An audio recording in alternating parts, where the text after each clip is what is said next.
Assalamualaikum warahmatullahi wabarakatuh. Waalaikumsalam warahmatullahi wabarakatuh. Selamat siang teman-teman.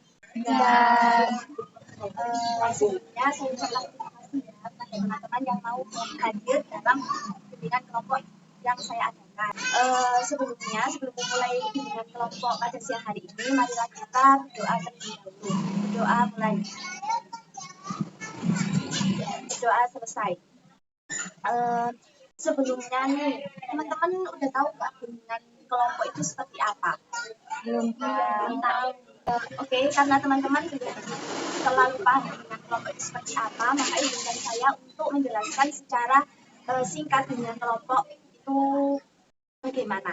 Oke, bimbingan kelompok itu suatu kegiatan kelompok yang dilakukan oleh sekumpulan orang dengan memanfaatkan dinamika kelompok, yaitu adanya interaksi saling mengeluarkan pendapat, memberikan tanggapan, saran, dan sebagainya. Di mana nanti saya di sini sebagai pemimpin kelompok itu menyediakan informasi-informasi atau memberikan informasi-informasi pada teman-teman. Teman-teman ini sebagai anggota kelompok yang informasi tersebut itu mungkin dapat bermanfaat agar dapat membantu anggota kelompok juga dalam mencapai perkembangan yang optimal.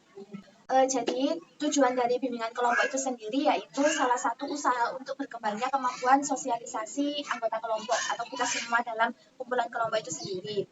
Dalam kaitannya ini sering menjadi kenyataan bahwa kemampuan bersosialisasi atau komunikasi seseorang itu sering terganggu oleh perasaan, pikiran, persepsi, wawasan, dan sikap yang tidak objektif, sempit, dan terkungkung serta tidak aktif. Selanjutnya, bimbingan kelompok itu sendiri terdapat asas-asas, salah satunya yaitu asas kesukarelaan, di mana saya sebagai pemimpin kelompok dan teman-teman ini sebagai anggota kelompok itu dengan sukarela mengikuti kegiatan bimbingan kelompok dan sebagai wujud peran aktif diri masing-masing untuk mencapai tujuan layanan bimbingan kelompok. Demikian pengertian atau sedikit ringkasan dari bimbingan kelompok. Ada yang perlu ditanyakan atau kalian paham apa yang saya jelaskan? Oke. Selanjutnya kan tadi belum kenalan ya, saya juga belum kenalan saya itu siapa. Kalau nggak kenal maka saya. Oke, perkenalkan nama saya Farah Faitan Bestari, mahasiswa semester 4 dari Prodi Bimbingan dan Konseling Islam dari UIN Sunan Ampel Surabaya. Di sini karena saya sudah berkenalan, giliran teman-teman nih perkenalkan diri masing-masing. Karena ada pepatah tuh, tak kenal maka tak sayang, tak sayang maka tak cinta, tak cinta maka tak aduh. Oke, dimulai dari Kak ini. Siapa nih? Hai, aku Nisa. Hai Kak Nisa. Halo semuanya, kenalin aku Alia. Hai Alia. Hai Fiska. Halo semuanya, aku Caca. Hai Caca. Aku ini pengen nih ngajak teman-teman biar fokus atau biar hatinya itu pas mengikuti bimbingan ini lebih senang, lebih tenang. Boleh gak? Boleh. Teman-teman pasti tahu sih ini nyanyian yang kalau kau suka hati tertawalah. Tahu gak teman-teman? Oke. Mau nyanyiin aja ya? Boleh. Oke. Nanti ikuti instruksi saya. Kalau misalnya saya bilang happy, happy. Oke? Oke. 1, 2, 3.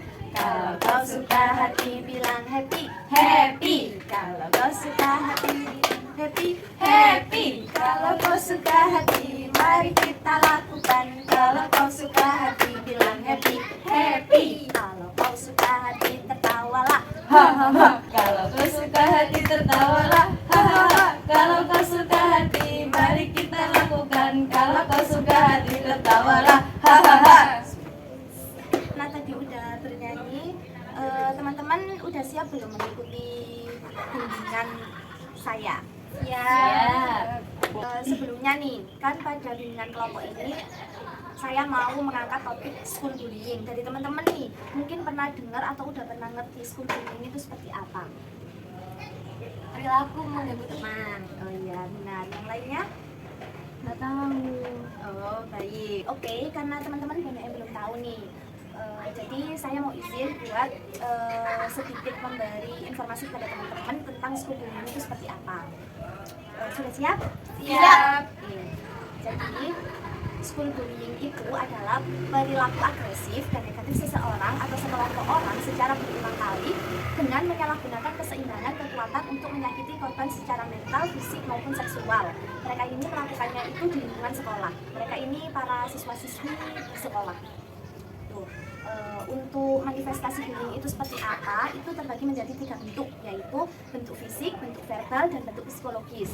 Dari bentuk fisik itu, bullying itu kayak contohnya itu memukul, menampar, memalak, mendorong, mencubit, mencatat, dan lain-lain. Kalau bentuk verbalnya itu seperti kayak memaki-maki, memfitnah, mengejek, dan mengancam.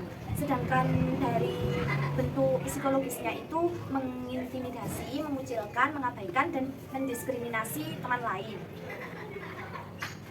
Adapun dampak bullying tersebut itu dari pandangan atau dari sisi pelakunya itu, nantinya dampaknya itu si siswa ini tadi tidak dapat berkonsentrasi belajar karena pikirannya lebih banyak untuk mengincar dan merencanakan tindakan berikutnya. Tindakan berikutnya ini maksudnya mereka itu merundung ke siswa-siswi lain dengan bentuk perundungan yang berbeda-beda.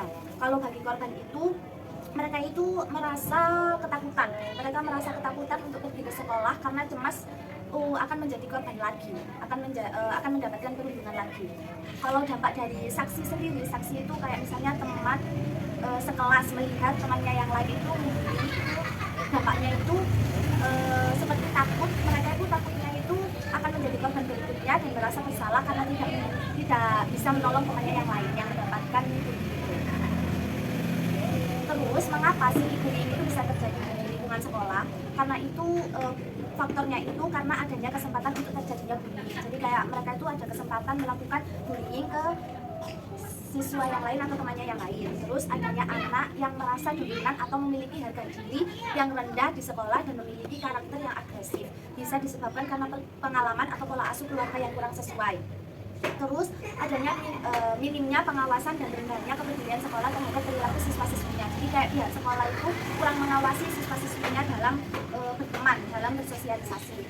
Selanjutnya terakhir itu karena lingkungan sekolah yang mendukung tumbuh suburnya premanisme di sekolah. Jadi kayak kalau premanisme itu kayak genggengan atau sekelompok orang yang tidak terorganisir.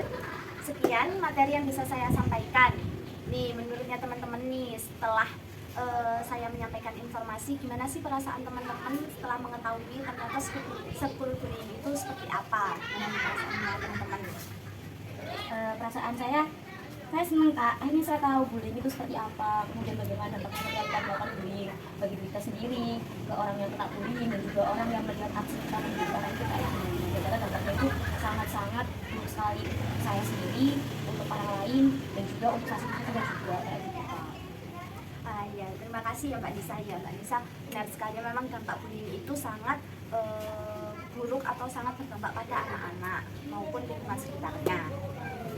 Setelah saya menjelaskan tentang school bullying, pengetahuan apa atau kalian itu dapat pengalaman baru apa setelah mengikuti dengan kelompok ini? Saya jadi tahu apa aja sih bentuk bullying yang ada di sekolah. Terus setelah kalian tahu nih bullying itu ruang lingkup bullying seperti apa, itu selanjutnya misalnya kalian menemui peristiwa tersebut, apa nih yang akan kalian lakukan?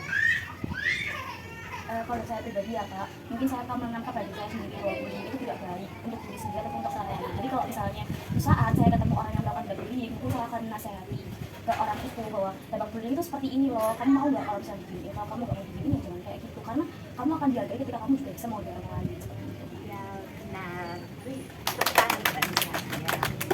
Terima kasih Mbak Nisa atas pendapatnya. Oh ya, untuk selanjutnya, apakah kita perlu melakukan bimbingan kelompok selanjutnya mengenai materi kita atau bagaimana dari teman-teman? Kira-kira kalau misalnya kita adakan bimbingan kelompok lagi itu, teman-teman biasanya kapan? Mungkin minggu depan dengan jam yang Bagi teman-teman yang lain gimana nih, kapan diadakan bimbingan kelompok lagi? pendapat sama saya. Ya, oke. Jadi kita tetapkan ya, kita di minggu depan itu melanjutkan atau bisa berdiskusi mengenai informasi-informasi atau kasus-kasus yang sedang marak di lingkungan sekitar kita. Sekian yang bisa saya sampaikan. Mohon maaf bila banyak perkataan atau perbuatan yang salah selama proses bimbingan kelompok yang kita adakan ini. Terima kasih sekali lagi buat teman-teman yang berkenan hadir untuk mengikuti jalannya proses bimbingan kelompok yang saya adakan. Oke, untuk menutup bimbingan kelompok pada siang hari ini, marilah kita berdoa terlebih dahulu. Doa mulai. Doa selesai. Oke, itu yang bisa saya sampaikan. Saya tutup. Wassalamualaikum warahmatullahi wabarakatuh. Waalaikumsalam warahmatullahi wabarakatuh. Terima kasih.